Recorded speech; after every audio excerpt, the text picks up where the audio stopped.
pessoa que seria a encarnação do mal, a personificação do mal, no fim mesmo, muitos anticristos, no plural, têm surgido, diz João, e essa era uma prova de que já estávamos vivendo, diz João, a última hora. Aí o versículo 19 diz: eles saíram do nosso meio, entretanto não eram dos nossos. Esses falsos mestres, esses hereges, eles tinham saído do meio cristão e agora estavam voltando para disseminar suas doutrinas. O capítulo 4 diz exatamente o que está sendo repetido na segunda carta. Capítulo 4, versículo 1 diz: amados, não deis crédito a qualquer espírito, antes provai os espíritos se procedem de Deus.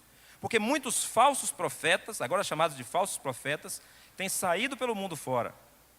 Nisto reconheceis o Espírito de Deus e o Espírito de Deus. Todo espírito que confessa que Jesus Cristo veio em carne é de Deus. Todo espírito que não confessa Jesus, não procede de Deus. Pelo contrário, este é o espírito do anticristo, a respeito do qual tendes ouvido que vem e presentemente já está no mundo. O espírito do anticristo que virá já estava no mundo através dos anticristos, dos falsos profetas, dos falsos mestres desta heresia. Meus irmãos, o problema aqui é muito sério, porque esses líderes estavam procurando um meio termo, porque além de uma falsa doutrina, eles também tinham uma intenção má. Eles queriam lucrar com isso, eles queriam ter uma entrada, por exemplo, no judaísmo. Então eles não podiam dizer que Jesus de fato era Deus encarnado. Jesus era enviado por Deus, ele tinha aparência de homem, mas ele não era verdadeiramente Deus. E eles poderiam dialogar melhor com o judaísmo. Mas também eles poderiam ter um acesso às religiões pagãs. Por isso eles criaram uma doutrina que é mais ou menos um meio termo, para ter mais público e assim ter mais financiamento para os seus intentos missionários. João, então, está ensinando, meus irmãos, que era necessário que essa igreja pudesse identificar esses homens através da doutrina, mas eles não deveriam deixar de exercer o amor, deveriam continuar exercendo a hospitalidade, deveriam receber os verdadeiros missionários, mas deveriam identificar pelo ensino, pelo espírito que estava nesses homens, se de fato eles eram enviados por Deus. Na tentativa de associar a segunda com a terceira carta, os comentaristas propõem que o cenário poderia ser mais ou menos o seguinte: João foi praticamente expulso dessa igreja, porque um desses falsos mestres, chamado Diótrefes, acabou assumindo a liderança da igreja.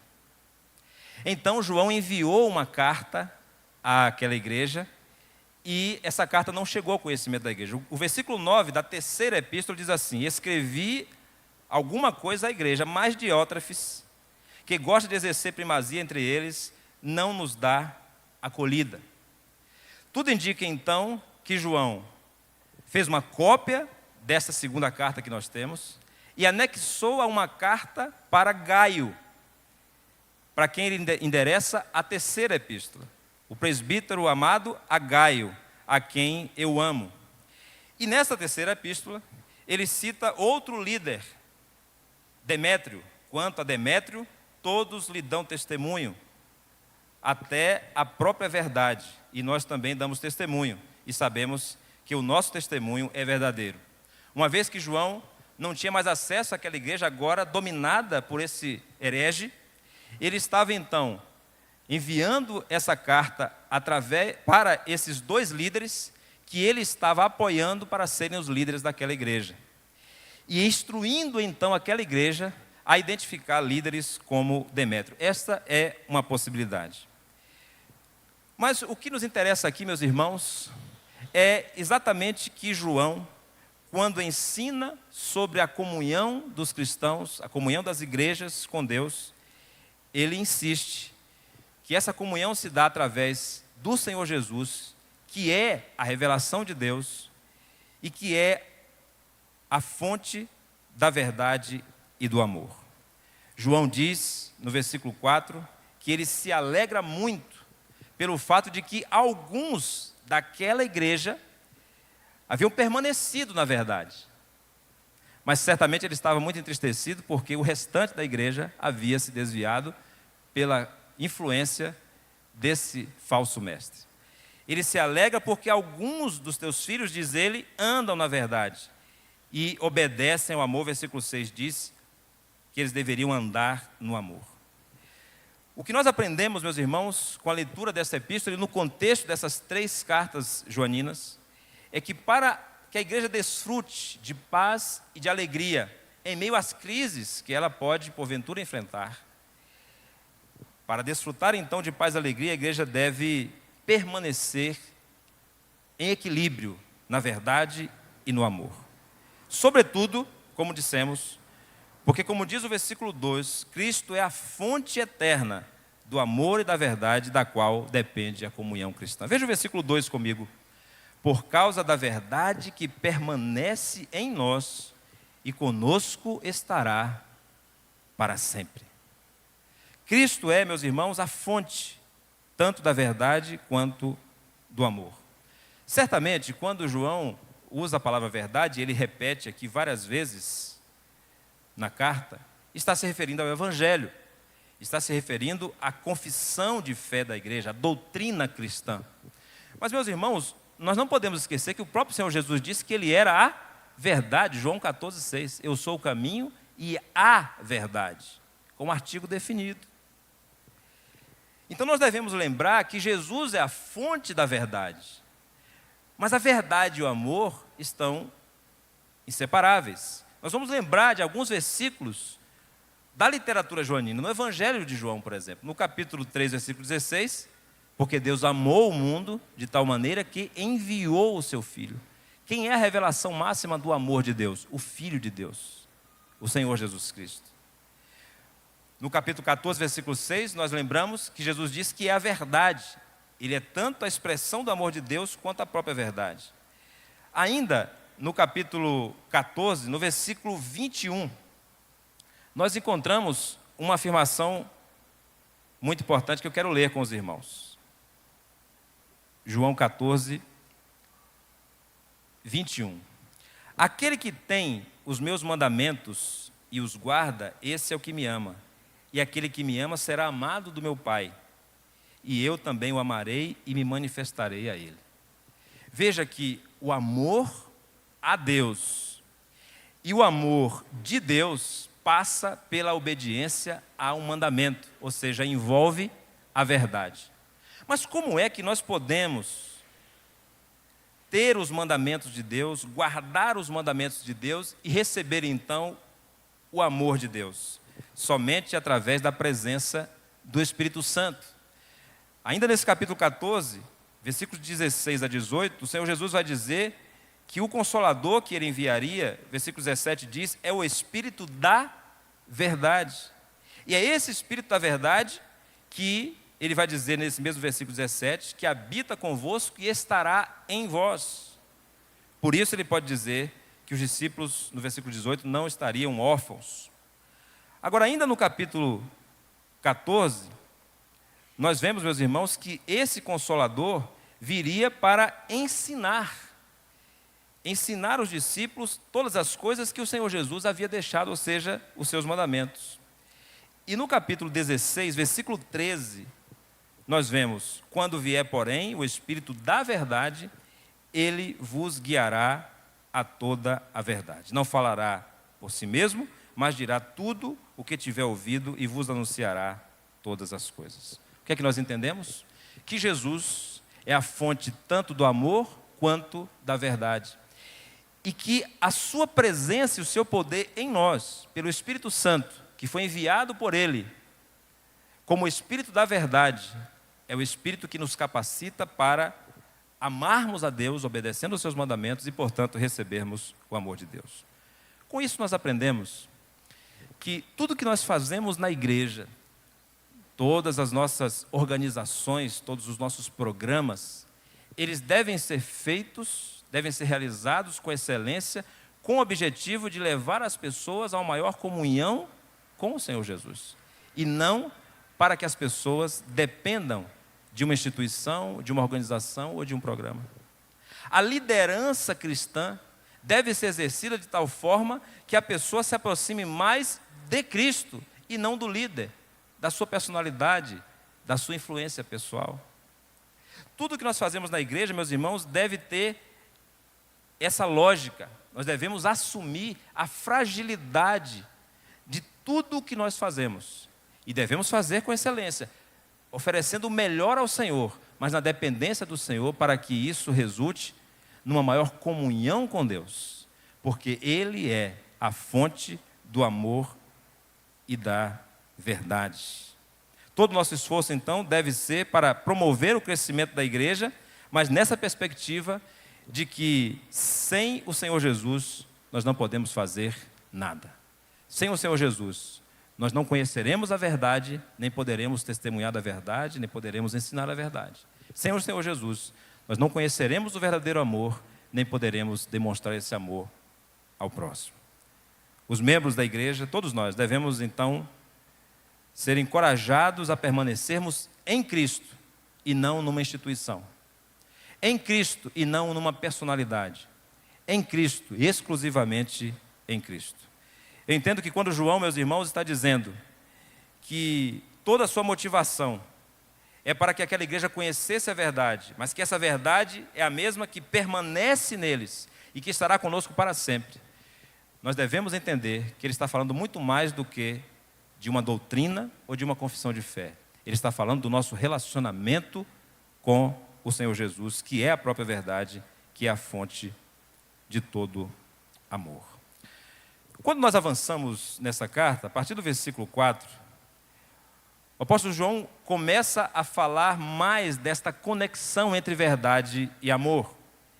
E ele nos ensina, meus irmãos, que a vida cristã deve ser orientada por essa conexão entre verdade e amor. Vejam comigo o versículo 4, ele diz: aqueles que andam na verdade, dentre os filhos da Senhora eleita.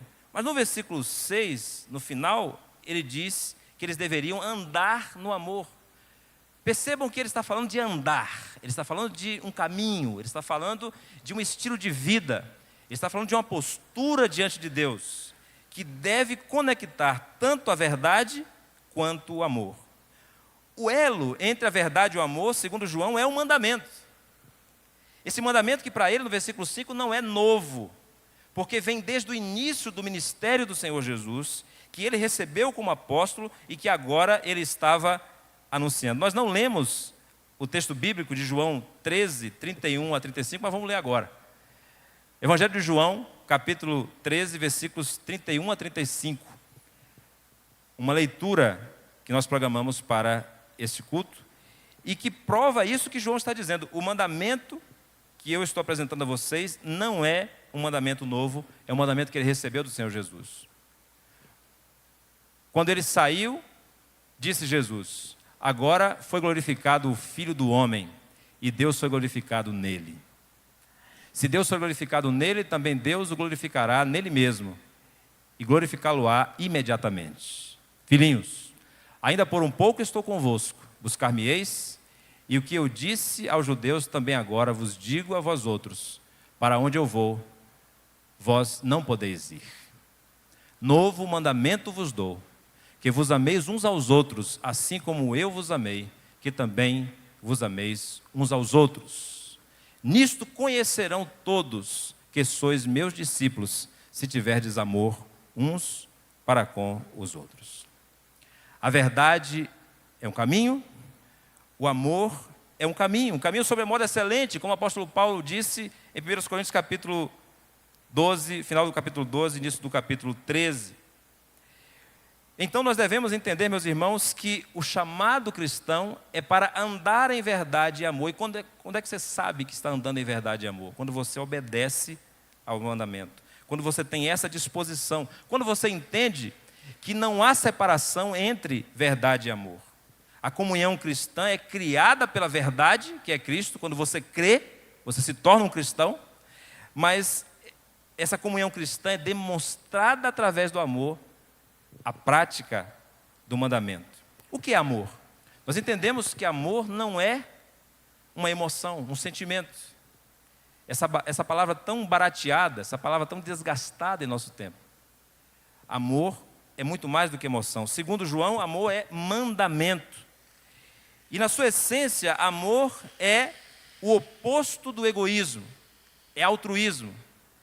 Então, você só ama quando é verdadeiro, quando realmente a sua intenção não é ganhar nada em troca, não é receber o aplauso, não é ser reconhecido. Quando de fato você se doa sem esperar nada em troca.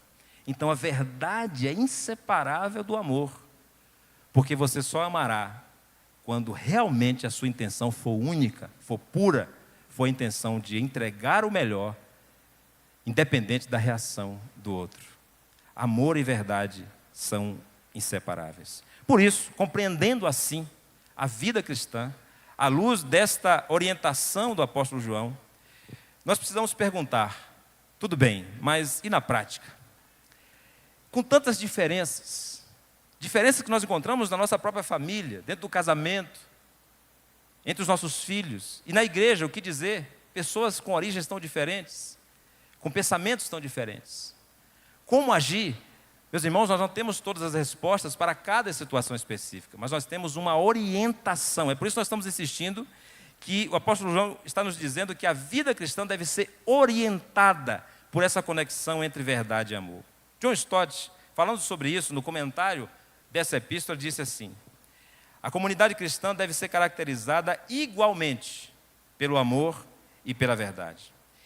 E devemos evitar, diz Stott, a perigosa tendência para o extremismo, dedicando-nos a uma dessas virtudes às expensas da outra.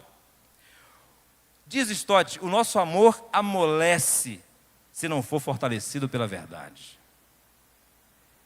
E a nossa verdade endurece se não for suavizado pelo amor. Precisamos viver de acordo com a Escritura, que nos ordena que nos amemos uns aos outros na verdade e que defendamos a verdade em amor. Meus irmãos, eu não nego que admiro o pensamento de John Stott, já falecido, mas considerado o maior exegeta bíblico do século XX.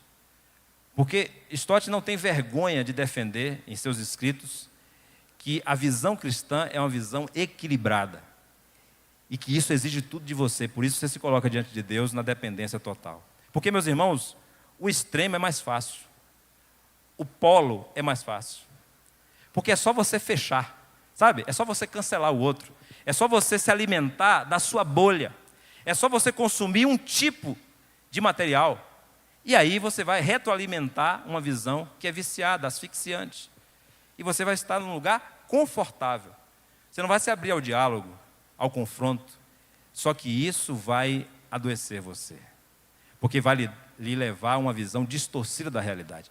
A realidade não é preto e branca. A realidade é colorida. A realidade é múltipla. É a multiforme graça de Deus, que se expressou na própria criação. Deus fez assim. Deus criou a diversidade. Pessoas diferentes, de origens diferentes. Ah, meus irmãos, muita gente, sinceramente, eu posso dizer, não quer ir para o céu. Ou então não lê o Apocalipse. Porque lá diz que gente de todo lugar e de todo jeito, de toda tribo, povo, raça, língua, nação, vai estar lá.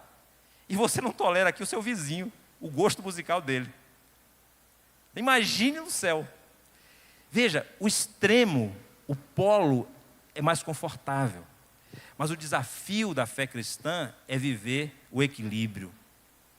Por exemplo, na igreja, existem igrejas, e aqui é uma questão séria envolvendo a disciplina, existem igrejas que abandonam a disciplina eclesiástica para tentar manter um vínculo inexistente com os seus membros. A pessoa já abandonou a verdade, já abandonou a igreja, a pessoa não tem interesse nenhum pela igreja, ela não tem vínculo nenhum pela igreja, mas a igreja recua, fica na verdade acuada, não quer exercer a disciplina, não quer lançar a mão da verdade, porque quer manter um vínculo que na verdade é inexistente. Mas por outro lado, existem igrejas que se apressam em exercer uma disciplina rigorosa, mas não se esforça do mesmo jeito para restaurar a pessoa. Não vai ouvir qual foi o motivo da queda. Não vai estender o ombro para a pessoa se recuperar. Então, o extremo é mais fácil. Você transforma a membresia da igreja numa lista. E você começa a conferir a frequência. E aí você começa a deletar. Ou então, você abre tanto o leque de possibilidades e você vai admitindo tantos comportamentos e tantas escolhas que a igreja perde o senso de verdade na sua doutrina. Na família, por exemplo, é muito mais fácil viver nos extremos. Pais, por exemplo, que não corrigem os seus filhos porque temem perder os filhos para os amigos. Eles estão tão bem naquele grupo lá, na internet ou na escola, e o pai fica receando e negligencia aquele confronto, aquela conversa difícil, para dizer claramente, olha, eu não quero que você frequente aquele lugar, que você consuma aquele material, aquele conteúdo cultural, nem ande com aquela pessoa. Em alguns casos vai ser necessário dizer. Infelizmente, porque a pessoa está tão envolvida em uma determinada prática, que naquele momento, pelo menos, não é possível separar. E aí o pai precisa dizer, não. Mas isso vai ser, como diz Aristóteles, às expensas da verdade. Só que o outro lado é exercer uma disciplina tão rigorosa, não se abrir ao diálogo, não buscar o mínimo de amizade com o filho, e por essa dureza, por essa insensibilidade, perdê-lo, aí sim, para os seus amigos e para o mundo. É preciso buscar esse equilíbrio. É preciso ser orientado na mente e no coração por essa conexão entre amor e verdade. E isso exige de nós dependência de Deus. Porque, como nós dissemos inicialmente, só Jesus é a fonte tanto do amor quanto da verdade. Só Jesus é que pode nos dar o conhecimento, mas ao mesmo tempo nos capacitar para a prática. Agora eu quero chamar a atenção dos irmãos para os próximos versículos, e nós caminhamos para a conclusão, mas nesse último tópico eu vou precisar que vocês confiram comigo algumas expressões que aparecem nos próximos versículos.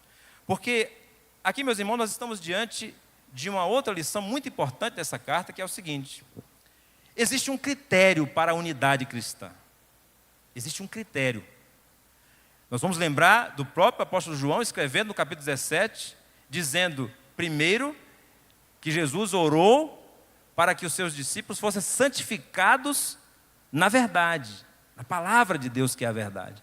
E é depois que ele ora dizendo que estes, santificados pela verdade, vivam em unidade, assim como o Pai e o Filho estão unidos, para que o mundo saiba que o Filho foi enviado pelo Pai e conheça a unidade entre o Pai e o Filho, mas não sem antes a santificação pela verdade. Depois você pode reler a oração chamada sacerdotal em João 17. Mas aqui nós estamos diante de um critério claro para a unidade cristã. Eu não quero causar nenhuma decepção em você, também não quero alimentar nenhuma hostilidade, mas é preciso dizer que a unidade cristã é baseada tanto na verdade quanto no amor.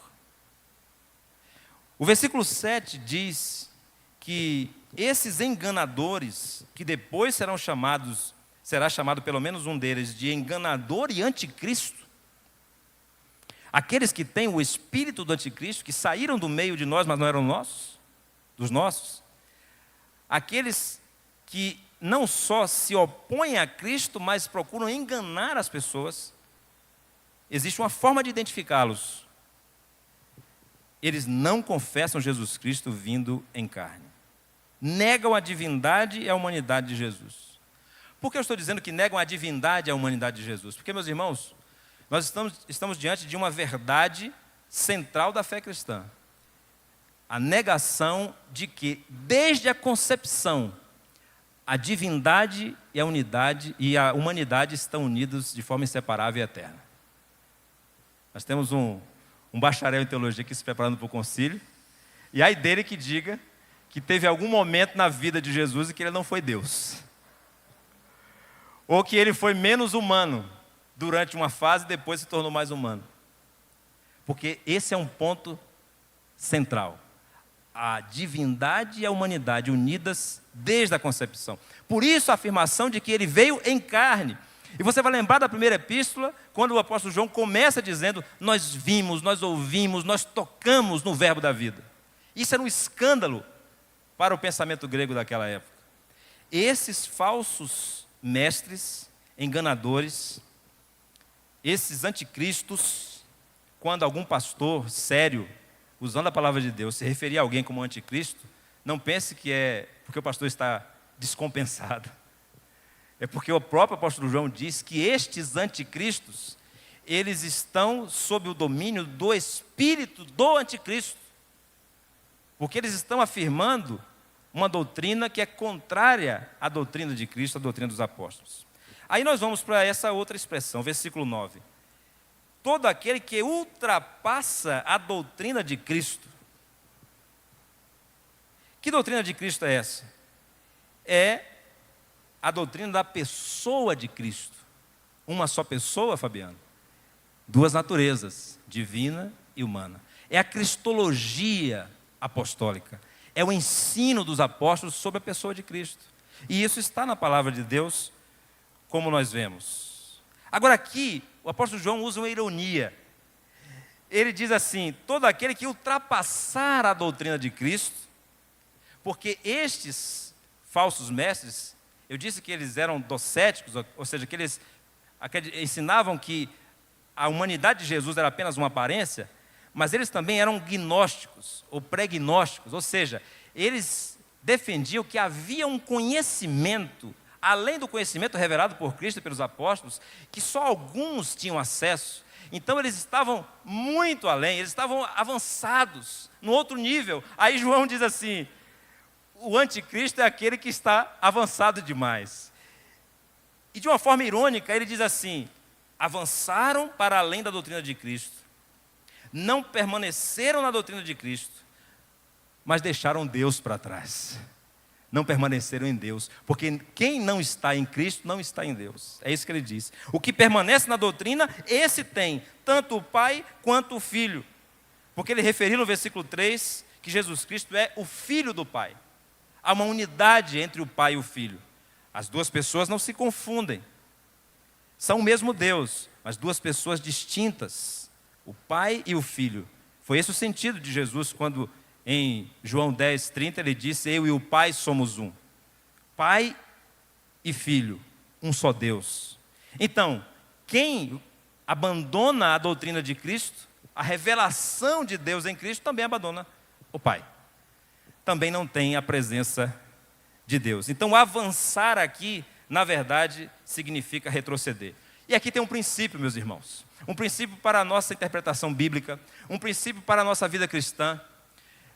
Toda vez que nós ultrapassamos os limites das Escrituras, na verdade nós estamos retrocedendo para um pensamento inferior e apenas humano, para não dizer mundano. Então nós devemos nos ater aos limites estabelecidos pela revelação bíblica.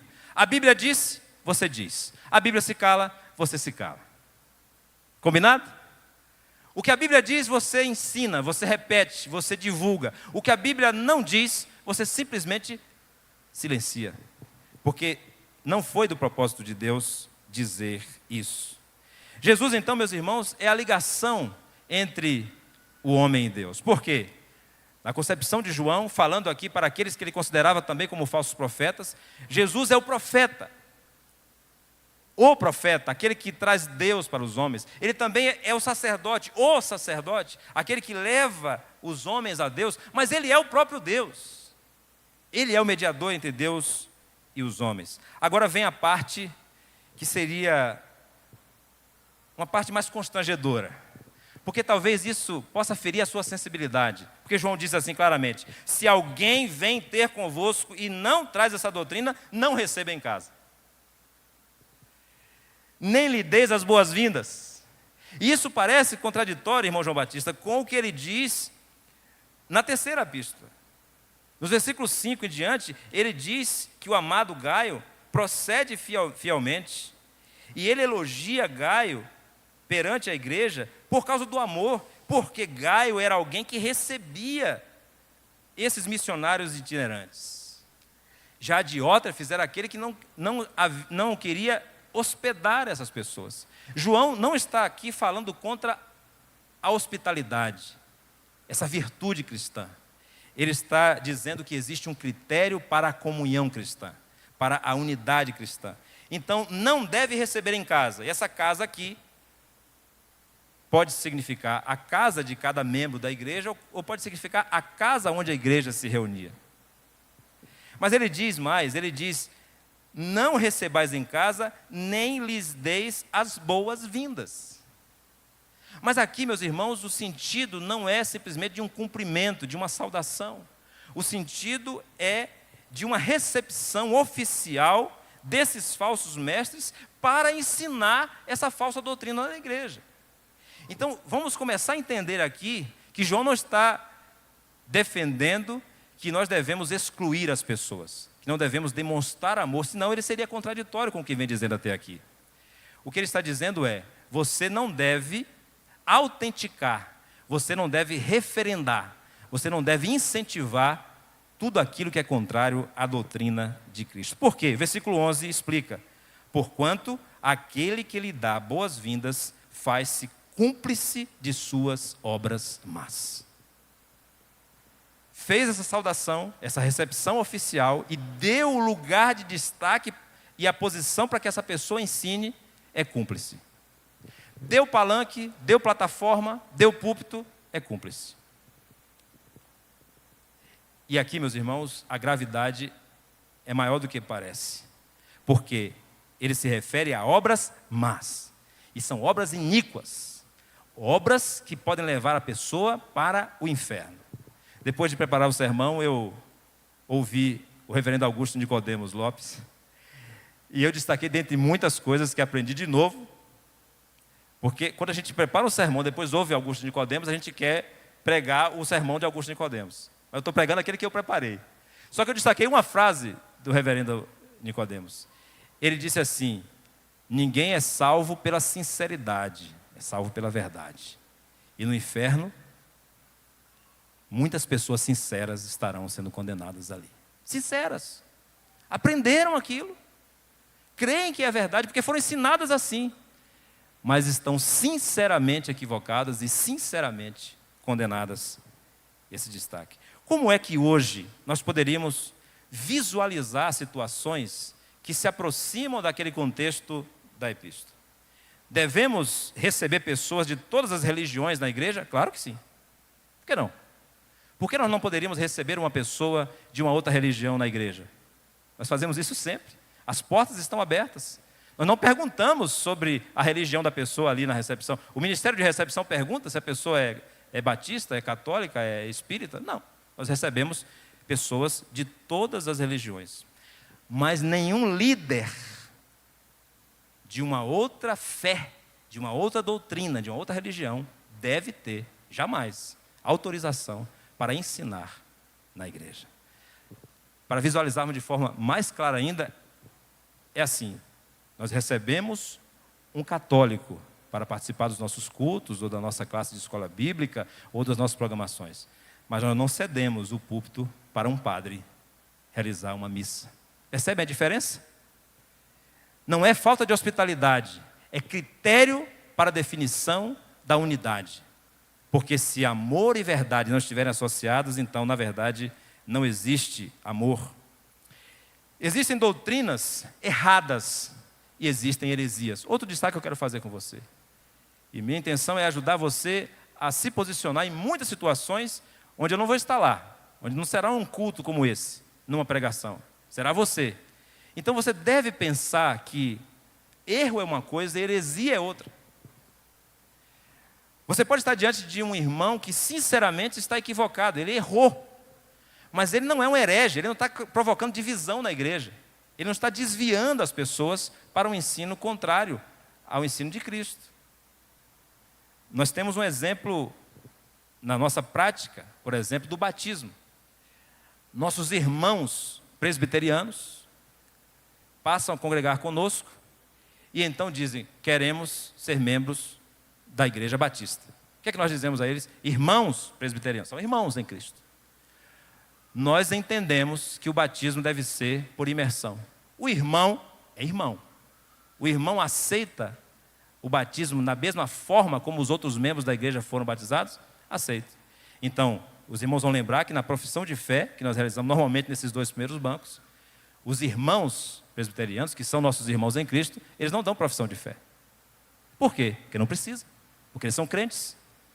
Agora, eles são batizados por imersão, porque esse é um critério que a nossa igreja estabeleceu para todos. E quando não há igualdade na igreja, não há unidade. Se todos são batizados por imersão, segundo o que nós cremos, nós entendemos que o batismo por aspersão é um erro. Mas erro não divide a igreja. O que divide a igreja é heresia. E nós precisamos ter muito claramente definido o que é uma heresia. Heresia é negar a doutrina central da igreja. Por exemplo, alguns casos que negam que Jesus é Deus. Testemunhas de Jeová negam que Jesus é Deus. O Espiritismo nega que Jesus é Deus. Algumas religiões que diminuem a divindade de Jesus ou a sua suficiência. Por exemplo, o catolicismo, ao ensinar que Maria é corredentora com Cristo. Diminuem a suficiência de Cristo, atentam contra a exclusividade de Jesus como Salvador. Outros que acrescentam, e aí, nesse ponto, nós devemos ter muito cuidado, porque eu posso citar aqui o neopentecostalismo, dizendo que, além da fé em Cristo, como único e suficiente Salvador, acrescentam correntes e práticas, como, por exemplo, entregar uma espécie de amuleto, uma peça de roupa, uma carteira de trabalho, ou participam de determinados jejuns, e isso acrescentaria de alguma forma poder espiritual, ou acrescentaria a sua salvação. Mas infelizmente existe uma influência muito grande, inclusive em igrejas batistas, nós devemos ter muito cuidado com aquilo que é acrescentado à doutrina de Cristo. Assim, meus irmãos, nós devemos entender que a revelação, que nós chamamos de autorrevelação de Deus em Cristo, é o critério para a unidade. E devemos pensar assim, como temos visto na exposição desta segunda epístola de João. Entendemos que para termos paz e alegria como igreja, nós precisamos permanecer tanto no amor quanto na verdade. Isso só será possível quando tivermos plena consciência de que Jesus é a fonte do amor e a fonte da verdade.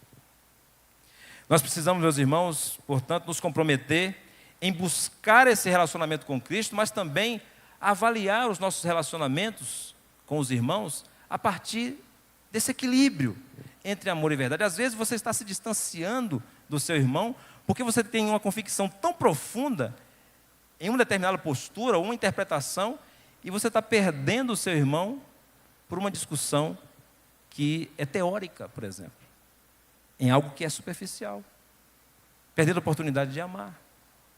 Nós precisamos viver nesse equilíbrio entre verdade e amor, mas precisamos nos posicionar firmemente diante desse caldeirão que se tornou a chamada igreja evangélica no Brasil e dizer muito claramente que quando há alguma negação de Jesus, quando há alguma diminuição, quando há algum acréscimo, nós estamos nos desviando da verdade revelada no Evangelho. Possamos nos comprometer a não negociarmos essa verdade. Como vamos cantar agora, no final dessa nossa celebração, Exultação, número 15 do cantor cristão, declarando que só o Senhor Jesus é o nosso Senhor e Salvador. Nos comprometendo a não negociar a verdade, mas também nos dispondo a amar aqueles que podem se encontrar em erro, que devem ser orientados, a buscar um relacionamento mais profundo com Deus, para que possamos levar pessoas a conhecer a Deus.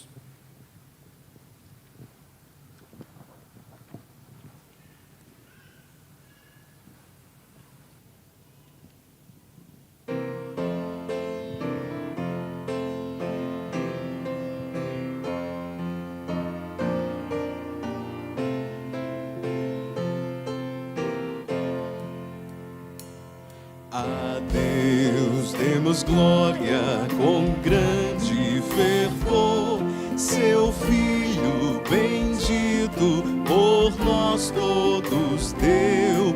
A graça concede ao mais vil pecador